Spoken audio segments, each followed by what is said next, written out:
अब कांग्रेस के खाते भरने के लिए नहीं, मिडिल क्लास के अपने खाते में जाएगा, क्योंकि मिडिल क्लास के भाई और बहनों अब आपको 12 लाख तक कोई टैक्स नहीं देना पड़ेगा, आपको टैक्स मुक्त कर दिया जाएगा।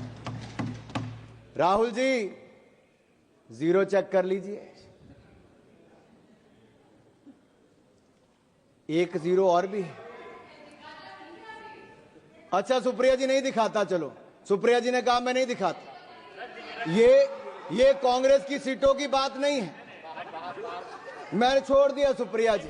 सुप्रिया जी वो रेफरेंस सुप्रिया जी, अगर आपको लगता है कि हमने मध्यम वर्ग के लिए 0% टैक्स किया है 12 लाख तक, अगर आपको लगता है दर्द हुआ है, आपको इससे खुशी नहीं है, तो आपकी खुशी से ज्यादा हमें देश के करोड़ों मध्य वर्ग के चेहरे पे खुशी दिखती है, क्योंकि ये देश के विकास में बड़ा योगदान देने वाली। ये जीरो गिनने की बात आप उनको मत एड्रेस करिए, आप इधर एड्रेस। माननीय सभापति जी, ये जीरो चेक करने की बात मैंने राहुल गांधी जी से की, और वो आपने रेफरेंस दिया है, और मैंने रेफरेंस दिया है, और मैं आप सबके सामने पूछ, माननीय सभापति जी, सन 2014 के लोकसभा चुनाव दिल्ली की जनता ने कांग्रेस को कितनी सीटें दी? 2015 के विधानसभा में कांग्रेस को कितनी सीटें दी? 2019 के लोकसभा में कितनी सीटें दी? 2020 के विधानसभा में कितनी सीटें दी? 2024 के लोकसभा में कितनी सीटें दी? 2025 के विधानसभा में कितनी सीटें दी?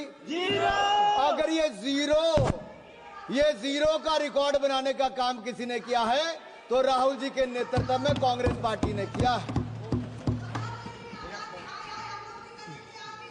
आप नहीं, nothing will go on record, nothing will go on record. Sir, ये दिल्ली वालों ने तो कांग्रेस को बड़ा जीरो दे दिया, अब बंगाल में भी तृणमूल का जीरो होने वाला है। Kindly address to the chair, nothing will go on the record except Anurag Thakur ji. Please you address.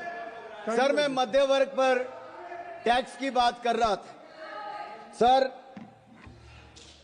मेरा तो उस समय जन्म भी नहीं हुआ था, लेकिन 28 फरवरी 1970, सर मैं जून 1975 की बात नहीं कर रहा जब इंदिरा जी ने इमरजेंसी लगाई थी, मैं 28 फरवरी 1970 की बात करता हूं, जब इंदिरा गांधी जी ने बड़ी निर्ममता के साथ इस देश के सामने मिडिल क्लास पर टैक्स लगाने की घोषणा की थी।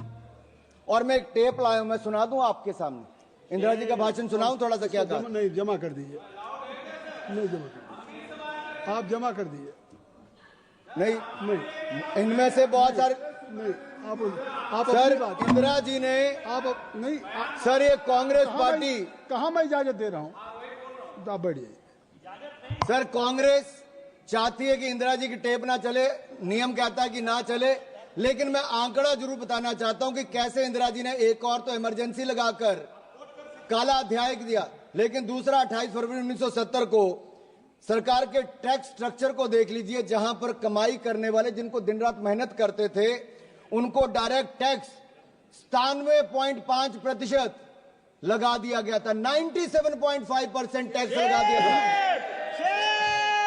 और सर, मैं सुप्रिया जी से पूछना चाहता हूं, मनीष तिवारी जी और अन्य विपक्ष के नेताओं से पूछना चाहता हूं, उस समय का 97.5% टैक्स ठीक था या आज नरेंद्र मोदी जी की सरकार में जीरो टैक्स ठीक है?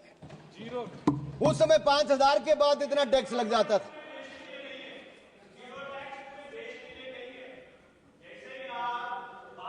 रिकॉर्ड में नहीं जा रही, कोई चीज रिकॉर्ड में नहीं जा रही। Nothing will go on record except Anurag Thakur ji speech. Please आप कहिए। माननीय सभापति जी, आप उधर क्यों देखते हैं? माननीय सभापति, आप इधर देखिए। मैं आपको ही कह रहा हूं माननीय सभापति जी, ये मनीष जी का दर्द बहुत हल्का, क्योंकि इनकी आमदन 12 लाख से ज्यादा हो सकती है, मैं उस पर टिप्पणी नहीं करूंगा, लेकिन जो करोड़ों लोगों की 12 लाख तक की आमदन है, मैं पूरी जिम्मेदारी के साथ कहता हूं 12 लाख तक कोई टैक्स नहीं देना पड़ेगा, जीरो टैक्स है। और मैं याद करा दूं कांग्रेस के अपने मित्रों को, उस समय 5000 की आमदन के बाद 97.5% टैक्स सरचार्ज लगा के कर दिया था। और काला धन अगर किसी के कारण इकट्ठा हुआ, भाई निशिकांत दुबे जी को याद होगा, प्रणब मुखर्जी ने जो अपना व्हाइट पेपर दिया था, उस सब में कहा गया था कि काला धन के पीछे कारण क्या है, तो उस समय की कांग्रेस की नीतियां थी जो काला धन करने के लिए काम करना पड़ता था। यही दिया था कि नहीं दिया?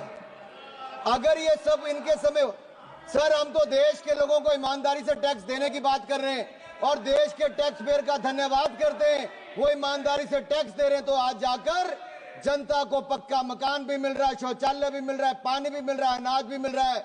ये मिल रहा है क्योंकि एक ईमानदार सरकार नरेंद्र मोदी जी के नेतृत्व में चल रही है।